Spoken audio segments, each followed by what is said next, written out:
Bonjour à toutes et tous, on se retrouve aujourd'hui pour ce qui s'apparente et ce qui sera ma première vidéo. Celle-ci traitera d'un sujet qui m'est cher et qui est cher à nombre d'entre nous, puisque je pense qu'il est cher à tout le monde en ce bas monde, à savoir le bonheur. Ouais, je ne connais pas un acte qui ne soit pas motivé par la recherche du bonheur.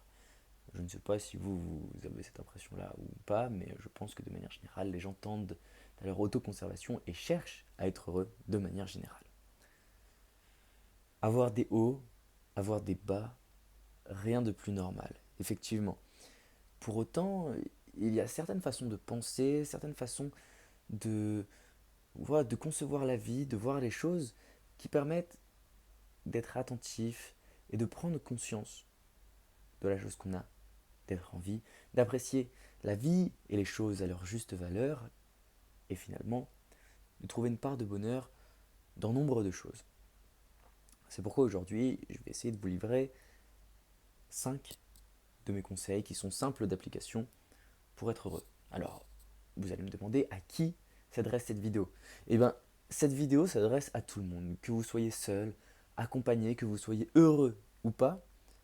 Elle servira aussi bien de rappel que d'apprentissage. Vous en faites ce que vous voulez. Encore une fois, et c'est ce que je vais vous dire ici, et c'est je pense ce qui importe, je ne prétends pas avoir la bonne parole. Je peux dire absolument n'importe quoi, vous avez le droit de ne pas être d'accord avec moi, il n'y a aucun souci là-dessus. Venez, on en discute dans les commentaires, parce que je suis ouvert au débat, et je suis ouvert à changer d'avis, bien sûr, bien évidemment. Très bien. Maintenant que le disclaimer a été fait, on va pouvoir commencer par parler de mon premier précepte, qui est le memento mori. Alors pour ceux qui ne le savent pas, memento mori est un terme latin euh, que murmuraient les souffleurs, ils avaient des souffleurs, euh, grands, euh, aux grands empereurs. Alors, pour ceux qui ne le savent pas, alors, pour ceux qui ne le savent pas, le memento mori est une phrase latine qui signifie souviens-toi que tu vas mourir. Lorsqu'il y avait des victoires militaires, alors, pour ceux qui ne le savent pas, memento mori est une phrase latine qui signifie souviens-toi que tu vas mourir. Lorsque les généraux, empereurs et autres chefs militaires remportaient des batailles, à l'époque de la Rome antique, il y a de cela bien longtemps, et qu'ils rentraient parader dans leur ville, ils étaient évidemment acclamés, eux ainsi que toute leur armée. Très bien. Et bien à ce moment-là, ils avaient des souffleurs qui leur chuchotaient cette phrase à l'oreille, Memento mori. Mais alors pourquoi, en temps de fête, ces souffleurs leur rappelaient-ils leur mort prochaine? Eh bien tout simplement pour que ces généraux de guerre, pour que ces armées, pour que les militaires profitent pleinement du moment. Maintenant, c'est ton heure de gloire, souviens-toi que tu vas mourir. Parce que tu ne vivras pas éternellement cette heure de gloire. À partir de ce moment-là, tout devient peut-être clair. Je ne sais pas, mais en tout cas, le fait est, l'idée cachée derrière le memento mori est que la vie a une valeur parce qu'il y a une mort. Et se souvenir de ça, peut-être pas quotidiennement, même si moi c'est ce que je fais, mais hebdomadairement, c'est quelque chose d'intéressant. Ne pas se mettre martel en tête qu'on va mourir, non. Mais savoir qu'on va mourir pour profiter du présent, c'est important. Il faut savoir que je faisais beaucoup de siestes il y a quelques temps. Je dormais peut-être 2-3 heures par après-midi, le week-end évidemment, l'année dernière. Et je culpabilisais beaucoup parce que quand je m'endormais, le ciel était. Enfin, il faisait encore jour. Et quand je me réveillais, il faisait nuit. Donc j'avais raté mon après-midi. Et je culpabilisais d'autant plus les après-midi ensoleillés. Ça va de soi. Quand il pleut, bah, on n'a rien d'autre à faire que rester chez soi de temps à autre. Pour autant, je restais dans ce cycle. Je ne sortais pas de ce cycle. Oui, ok, bah, je dormais, j'étais fatigué. Et je profitais pas de ma vie. Et un jour, je me suis dit, mais mec, mais un jour tu vas mourir. Et tu auras tout le temps de dormir quand tu seras mort.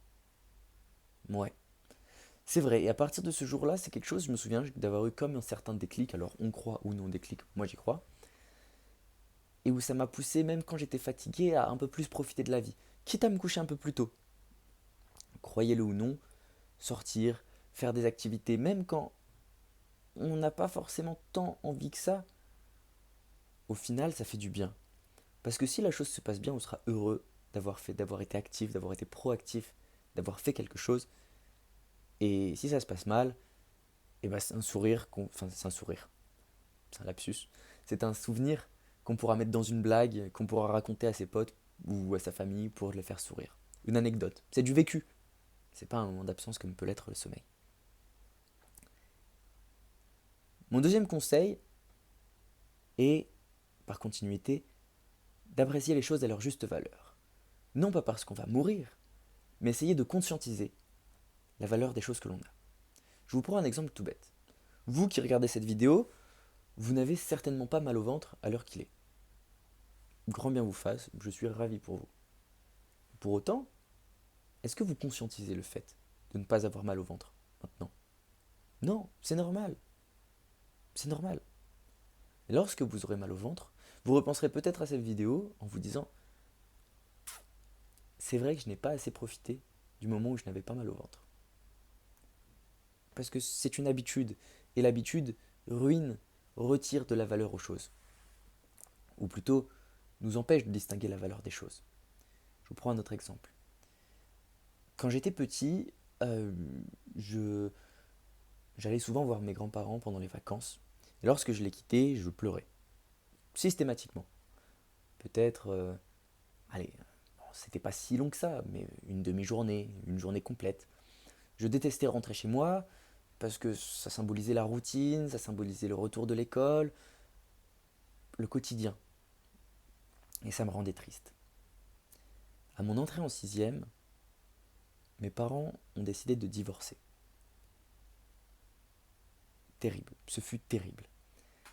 Euh, Comment vous dire que là, ça a remis un peu l'église au centre du village et que j'aurais absolument tout donné pour, pour entrer de nouveau dans ma maison et de voir mes parents unis. Et j'avais jamais vraiment pris la mesure de cette chance que c'était d'avoir des parents qui s'aimaient, de pouvoir rentrer chez moi et de trouver une bulle, un foyer protecteur, de vivre avec ses deux parents. Chose que je n'ai pas vécue depuis mes 11 ans, et j'en ai 20 aujourd'hui. Voilà, tout ça pour vous dire que même si certaines choses se passent mal dans votre vie actuellement, au lieu de vous focaliser sur ce qui vous manque, je sais pas si par exemple vous êtes célibataire et que ça vous pèse, essayez de vous concentrer sur ce que vous avez déjà. Et essayez pareil quotidiennement de prendre conscience de la valeur des choses. Parce que c'est peut-être bateau, mais c'est malheureusement trop vrai, c'est bien trop souvent quand on perd une chose qu'on se rend compte de sa valeur. En tout cas à mes yeux. Et donc être reconnaissant pour ce qu'on a. Ok, tout ne se passe pas parfaitement dans ma vie, on a tous des problèmes, c'est normal. Et chacun juge ses problèmes à la hauteur de ce qu'il connaît, de ce qu'il a vécu. On n'a pas tous le même seuil de tolérance à la tristesse, à ce qui nous arrive, suivant le même événement. On ne va pas tous vivre pareillement le même événement. Pour autant, essayons de prendre conscience de la valeur de ce qu'on a. J'ai un toit au-dessus de ma tête, je fais des vidéos YouTube, c'est pas grand chose. Pour l'instant, personne regarde mes vidéos, bah, c'est pas grave. Je fais quelque chose que j'aime. Et ça, c'est trop cool. Essayez donc de prendre la mesure de la valeur de ce qu'on a. C'est important. Et ça va de pair avec mon troisième point qui concerne les petits bonheurs. Prendre conscience de ce qu'on a et de la chance qu'on a d'avoir certaines choses, c'est bien. Créer de la valeur à partir de rien, c'est encore mieux. Il n'y a pas si longtemps que ça, quelqu'un m'a parlé d'un recueil de poèmes qui s'appelle La première gorgée de bière et qui évoque le plaisir, la satisfaction qu'on peut obtenir à boire une gorgée de bière. Mais en fait, ce recueil de poèmes évoque surtout les petits bonheurs en général. Que ce soit le soleil qui vous éclaire le matin, le plaisir d'entendre les oiseaux chanter, c'est des petits bonheurs. peut-être qu'ils n'ont pas le même impact pour tout le monde, mais ce sont des petits bonheurs. Créez vos petits bonheurs, ça peut être n'importe quoi. Le plaisir de regarder un coucher de soleil, de manger des frites, un steak frites. C'est simple, mais c'est bon. Et faire attention à ça, faire attention à toutes les choses qui nous entourent, être alerte à la vie, faire attention à toutes ces petites choses qui nous entourent, c'est essentiel à mes yeux, si on veut être heureux de manière durable. Ça peut être avoir une place assise dans le bus pour ceux qui prennent le bus, ça peut être avoir une bonne note, c'est pas grand chose. Mais comme on dit, les petits ruisseaux font les grandes rivières, et même si là encore la phrase est tout à fait bateau, elle est encore, et heureusement pour le coup, très vraie. C'est à partir des petites joies qu'on construit un bonheur stable. Parce que malheureusement dans la vie, il n'y aura pas toujours des journées où on sera en mode wouhou, c'est incroyable ce qui vient de se passer, ma vie est folle, je suis un dieu vivant. Non, non, au contraire, elles seront plutôt rares ces journées. Et ces grandes réussites nécessitent souvent du travail, de la préparation, c'est rare qu'elles nous tombent sur le coin du nez comme ça. Donc, les petits bonheurs. Être attentif et faire attention à ces petits bonheurs. Quatrième point, arrêter de se comparer avec les autres. Oui, chacun est plus heureux et plus malheureux qu'un autre individu. Faire des comparaisons, c'est tout à fait possible. L'herbe est certainement plus verte ailleurs. Aucun doute là-dessus. Mais j'aurais tendance à vous dire que ce n'est pas en mettant le feu ou en souhaitant mettre le feu à l'herbe du voisin que notre herbe va aller mieux. Non, non, c'est pas comme ça on va mettre de l'engrais, c'est pas comme ça, non. Il vaut mieux cultiver son propre jardin. Ouais, c'était une phrase qui était mise en évidence dans Candide de Voltaire, mais je la trouve très vraie cette phrase. L'herbe, non, il disait l'herbe n'est pas plus verte ailleurs. Si, l'herbe est plus verte ailleurs, mais c'est pas parce que l'herbe est plus verte ailleurs qu'il faut pas s'intéresser à sa propre herbe. On n'a pas de pouvoir sur l'herbe des autres. On a du pouvoir sur notre propre herbe. Et c'est pour ça que je fais ces vidéos, et c'est pour ça que j'essaye de faire des choses. On verra ce que ça donne. Ça se trouve, ça marchera. Ça se trouve, ça marchera pas. Mais, euh, mais j'essaye de cultiver mon herbe via cette vidéo et via les autres projets que je suis en train de monter, dont je vous parlerai peut-être plus tard.